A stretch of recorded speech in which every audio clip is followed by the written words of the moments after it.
Assalamualaikum warahmatullahi wabarakatuh. Perkenalkan kami dari kelompok 2 Incorporation. Ya, pada kesempatan ini kita akan mempresentasikan hasil pekerjaan kami pada tugas besar manajemen proyek TIK dari kelas IFA 6 Gabungan 02.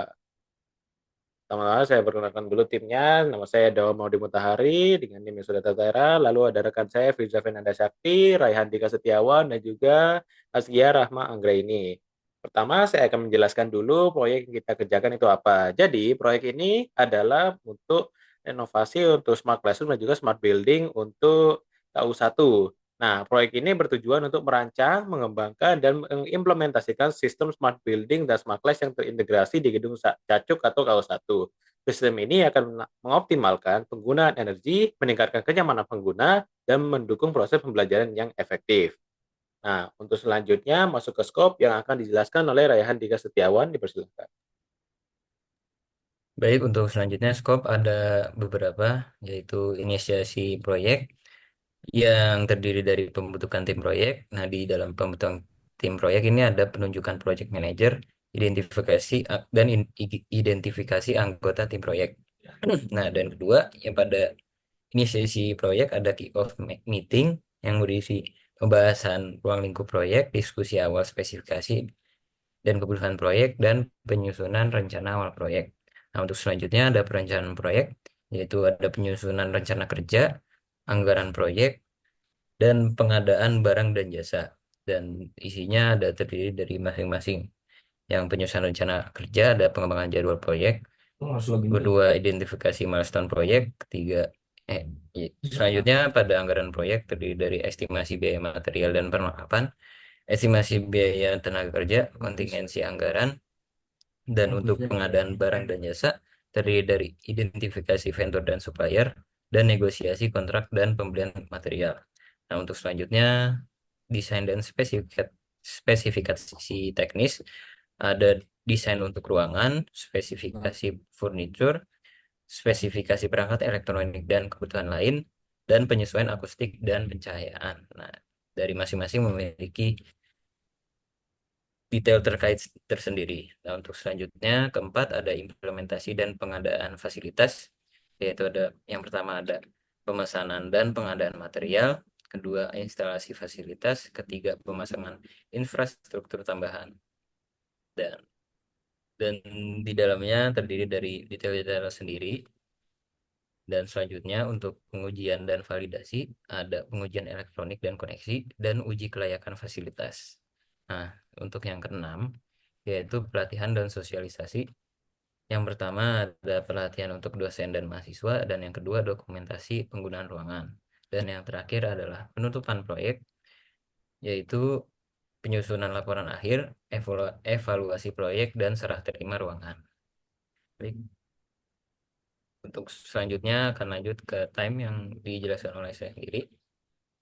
Nah, untuk yang pertama adalah inisiasi proyek. Itu dilaksanakan selama 10 hari dimulai dari tanggal 1 Maret 2025 hingga tanggal selesainya 10 Maret 2025.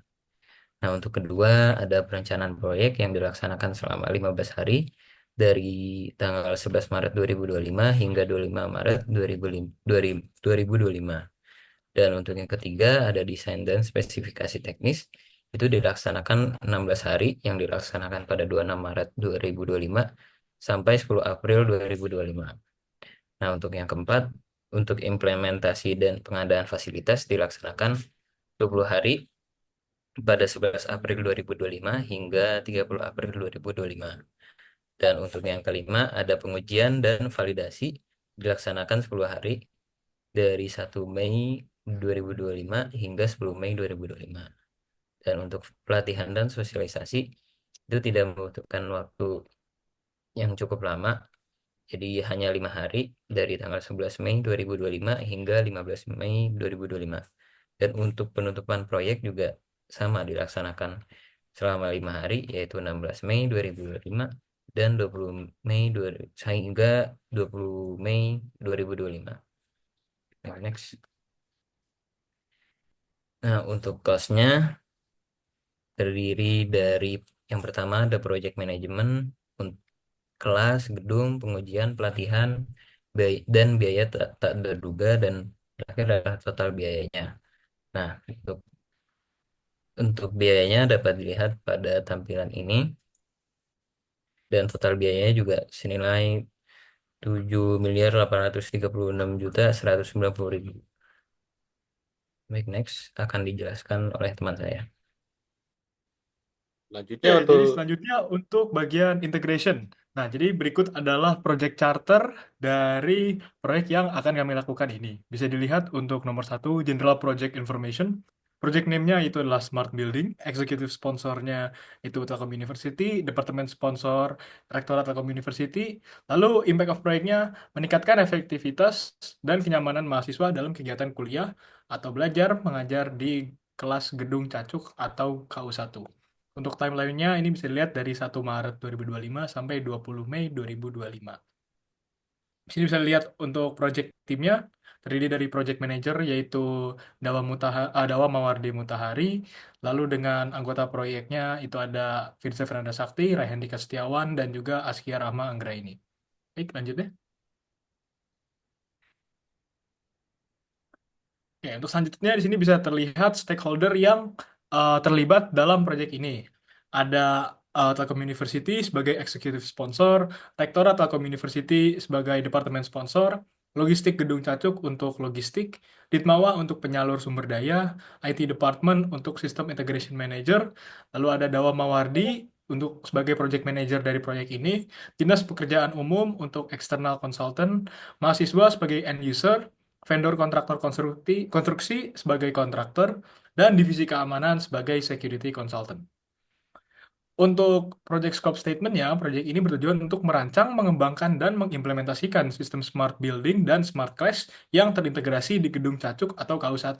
Sistem ini akan mengoptimalkan penggunaan energi, meningkatkan kenyamanan pengguna, dan mendukung proses pembelajaran yang efektif. Baik, selanjutnya. Untuk project scope statement-nya, untuk objektifnya itu merancang dan mengidentifikasi arsitektur sistem yang terintegrasi, memilih teknologi yang sesuai dengan kebutuhan proyek, integrasi dengan perangkat keras yang ada, mengoptimalkan alokasi dan pemanfaatan sumber daya, menciptakan lingkungan belajar yang nyaman dan produktif. Dan untuk deliverables-nya itu ada smart building system, smart classroom system, dan user training and support. Untuk scope-nya, untuk in-scope-nya ada desain, pengembangan, dan implementasi sistem gedung pintar dan kelas pintar, integrasi sistem dan infrastruktur yang ada, instalasi dan commissioning perangkat keras dan perangkat lunak, dan pelatihan pengguna. Lalu untuk out-scope-nya, layanan manajemen fasilitas jangka panjang. Lalu untuk project milestone and approach-nya, pertama itu ada perencanaan dan inisiasi pada 1 Maret 2025 sampai 22 Maret 2025 yang membuat rencana proyek, membentuk tim proyek, membuat estimasi anggaran proyek, identifikasi milestone proyek yang akan menghasilkan output yaitu inisiasi proyek, kick-off meeting, dan anggaran proyek. Lalu implementasi dan pengerjaan 23 Maret 2025 sampai 30 April 2025 dengan tugas pembelian barang, perancangan layout gedung, dan pemasangan barang dengan output penataan barang dan penataan kabel dan elektronik. Lalu untuk pengujian pada 1 Mei 2025 sampai 15 Mei 2025 memiliki tugas uji kelayakan fasilitas dan bisa memberikan output dokumentasi penggunaan ruangan, SOP perawatan fasilitas, dan pelatihan dan sosialisasi. Lalu yang terakhir adalah penutup 16 Mei 2025 sampai 18 Mei 2025. Memiliki tugas melakukan evaluasi kesuksesan dan keuangan proyek. Diharapkan memiliki output evaluasi proyek dan evaluasi tim proyek, laporan anggaran, dan penutupan. Lalu untuk constraints-nya itu anggaran tetap, waktu yang terbatas, ketersediaan sumber daya, dan potensi gangguan dengan kegiatan perkuliahan. Untuk selanjutnya bisa dijelaskan oleh rekan saya. Selanjutnya masuk ke bagian stakeholder management. Di bagian ini kami membagi menjadi beberapa kolom, yaitu ada name, posisi, internal atau eksternal, lalu kemudian ada project role, dan ada kontak informasinya. Sebagai contoh, di sini Telkom University sebagai eksekutif sponsor masuk ke bagian internal dan berperan sebagai menyelaraskan proyek dengan visi dan strategi, kemudian ada kontak informasinya. Lalu ada juga contoh di sini sebagai Dawa Mawardi sebagai project manager, yaitu dengan lingkup internal bertanggung jawab untuk memimpin, mengatur, merencanakan, dan menyusun project, dan mengontrol project. Boleh di next. Lalu di bagian sini juga ada vendor, kontraktor, dan konstruksi. Di sini dia berperan sebagai kontraktor, masuk ke bagian eksternal, yaitu melaksanakan pembangunan fisik gedung berdasarkan desain yang dirancang dan terdapat kontak informasinya. Boleh next. Selanjutnya quality yang akan dijelaskan oleh teman saya. Untuk quality, selanjutnya, yaitu ada quality planning, quality assurance, dan quality control. Untuk quality planning, yang pertama itu adalah penentuan standar kualitas. Standar kualitas ditentukan pada setiap elemen proyek seperti kenyamanan ruangan, kualitas furnitur, efisiensi perangkat elektronik. Nah, ini penentuannya meliputi temperatur ruangan yang bisa dinaikkan atau direndahkan untuk kenyamanan, lalu smart whiteboard yang memiliki latensi di bawah 100 ms, dan meja dan kursi yang harus ergonomis dengan standar ISO 9241. Itu contohnya. Lalu ada rencana pengujian. Itu menyusun rencana pengujian kualitas seperti pengujian konektivitas smart whiteboard dengan menggunakan kabel HDMI, pengujian kelayakan meja dan kursi seperti ketahanan material, dan yang terakhir itu ada pemilihan vendor dan material. Itu melakukan seleksi vendor berdasarkan riwayat penjualan dan jenis industri yang dimiliki oleh pembeli, serta memastikan spesifikasi material sesuai standar yang ditentukan. Lalu untuk quality assurance, yang pertama ada pengawasan proses proyek. Ini memastikan setiap tahap proyek mengikuti standar kualitas yang telah ditentukan melalui pengawasan rutin. Lalu ada review desain dan spesifikasi. Ini mengawasi desain ruang dan spesifikasi teknis oleh tim untuk memastikan kesesuaian dengan tujuan. Lalu audit internal, melakukan audit secara berkala yang meliputi verifikasi instalasi perangkat elektronik dan pengecekan kembali pemilihan material. Lalu yang terakhir ada pelatihan dan sertifikasi, yaitu memberikan pelatihan kepada tim instalasi dan teknisi terkait standar kualitas instalasi. Lalu yang terakhir ada quality control. Yang pertama ada inspeksi material dan fasilitas.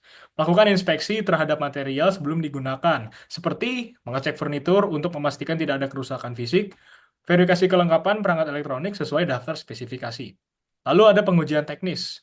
Pengujian teknis dilakukan setelah instalasi untuk memastikan fasilitas berfungsi dengan baik. Sebagai contohnya, uji koneksi smartboard menggunakan perangkat HDMI, lalu pengujian keamanan listrik pada stop kontak yang sudah tertanam pada lantai. Dan yang terakhir ada validasi kenyamanan dan fungsi. Ini melibatkan pengguna akhir untuk mengevaluasi kenyamanan dan fungsi fasilitas yang sudah diimplementasikan. Untuk selanjutnya bisa dilanjutkan oleh rekan saya. Masuk ke bagian human resource. Di sini kita menggunakan RAM atau Responsibility Assignment Matrix, yaitu pada proyek Smart Building Telekomunikasi. RAM ini dirancang untuk menggunakan metode RACI atau Responsible, Accountable, Consulted, dan Informed. Berikut ini adalah keterangan dari RACI sendiri, yaitu R sebagai responsible, yaitu bertanggung jawab secara langsung untuk menyelesaikan tugas. Lalu ada A, yaitu accountable, penanggung jawab akhir yang memastikan tugas selesai. Kemudian ada C, yaitu consulted, memberikan masukan atau konsultasi pada tugas. Lalu yang terakhir ada I atau informed, yaitu mendapatkan informasi terkait tugas tetapi tidak terlibat langsung. Sebagai contoh di sini pada aktivitas pertama yaitu inisiasi proyek, project manager di sini berperan sebagai penanggung jawab akhir yang memastikan tugas selesai. Lalu ada tim teknik yang bertanggung jawab secara langsung untuk menyelesaikan tugas. Lalu vendor dan supplier sebagai pemberi masukan atau konsultasi pada tugas. Lalu pada tim finance sebagai mendapatkan informasi terkait tugasnya tapi tidak terlibat langsung. Kemudian ada end user, dia juga informed, yaitu mendapatkan informasi. Kemudian stakeholder internal, yaitu dengan tugas memberikan masukan atau konsultasi pada tugas. Boleh di next. Selanjutnya pada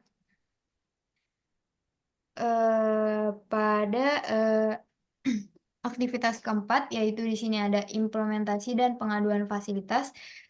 Project manajernya sebagai accountable yaitu penanggung jawab akhir, kemudian tim tekniknya sebagai responsible bertanggung jawab langsung, lalu vendor dan suppliernya juga sebagai responsible, kemudian finance sebagai informed dan end usernya tidak ada, lalu di stakeholder internalnya juga sebagai informed.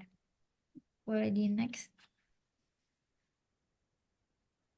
Selanjutnya akan dibawakan oleh teman saya. Baik, untuk selanjutnya adalah communication. Untuk bagian sini terdapat beberapa tahap.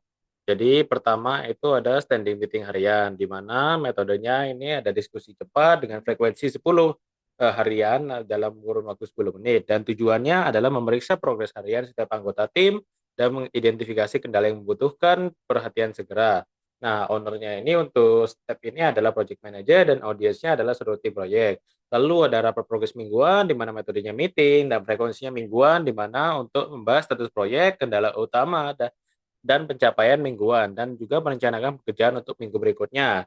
Nah, ownernya juga itu project manager dan audiensnya adalah project team dan juga project sponsor. Lalu ada rapat milestone di mana sama juga frekuensinya adalah metodenya adalah meeting, frekuensinya pada setiap milestone. Lalu tujuannya adalah presentasi deliverable proyek, mengumpulkan umpan balik dari sponsor proyek dan juga membahas langkah selanjutnya. Untuk owner dari komunikasi ini adalah project manager juga dan juga targetnya adalah project sponsor dan juga key stakeholder. Lalu ada rapat pemecahan masalah di mana metodenya adalah meeting khusus, lalu frekuensi sesuai kebutuhan dan dilakukan untuk diskusi intensif untuk menyelesaikan masalah teknis atau non teknis yang kompleks. Ownernya project manager dan juga yang terlibat adalah tim terkait. Lalu ada rapat akhir proyek atau postmortem di mana metodenya adalah meeting, lalu tujuannya adalah mengevaluasi apa yang berhasil dan tidak, dan juga menyusun pembelajaran untuk proyek mendatang. Owner adalah project manager dan juga targetnya seluruh tim proyek. Dan juga ada update laporan status di mana metodenya adalah lewat email, frekuensi mingguan. Tujuannya memberikan ringkasan status proyek pada sponsor dan pemangku kepentingan. Ownernya project manager juga, lalu targetnya project sponsor dan juga key stakeholders. Lalu ada komunikasi ad hoc, di mana metodenya bisa lewat grup chat atau telegram atau WhatsApp, terus frekuensinya sesuai kebutuhan, tujuannya diskusi cepat untuk koordinasi mendesak atau berbagi informasi singkat. Untuk ownernya adalah semua anggota tim dan juga targetnya semua anggota tim proyek. Nah, selanjutnya adalah risk management. Di mana risk management ini kita akan mengkalkulasi tingkat resikonya tergantung sesuai aktivitas dari scope sebelumnya. Di sini ada banyak sub nomornya, tapi akan saya jelaskan nomor 1 sampai 7 saja untuk mempersingkat waktu. Dari nomor 1 adalah inisiasi proyek, di mana identifikasi bahayanya adalah dokumen atau anggota tim yang tidak siap. Secara penilaian risiko, ada peluang atau kemungkinannya sedang, terus akibat keparahannya sedang, dan juga tingkat risikonya secara keseluruhan adalah sedang. Untuk pengendalian risikonya sendiri adalah menyusun checklist dokumen dan persiapan tim. Lalu ada tahapan proyek perencanaan proyek, di mana identifikasi bahayanya, estimasi biaya atau waktu tidak akurat. Penilaian risikonya seperti yang sudah tertera dan pengendalian risikonya melakukan validasi estimasi dengan pakar. Selanjutnya ada tahapan-tahapan proyek seperti desain dan spesifikasi teknis, lalu keempat implementasi dan pengadaan fasilitas dengan tingkat risikonya tinggi dan pengendalian risikonya juga. Step selanjutnya ada pengujian dan validasi, terus ada pelatihan dan sosialisasi, dan terakhir penutupan proyek di mana tingkat risikonya adalah sedang dan pengendalian risikonya membuat checklist dokumen penutupan. Dan mungkin itu saja yang bisa dipresentasikan oleh kelompok kami. Apabila ada salah kata, kami mohon maaf sebesar-besarnya. Terima kasih atas waktunya. Assalamualaikum warahmatullahi wabarakatuh.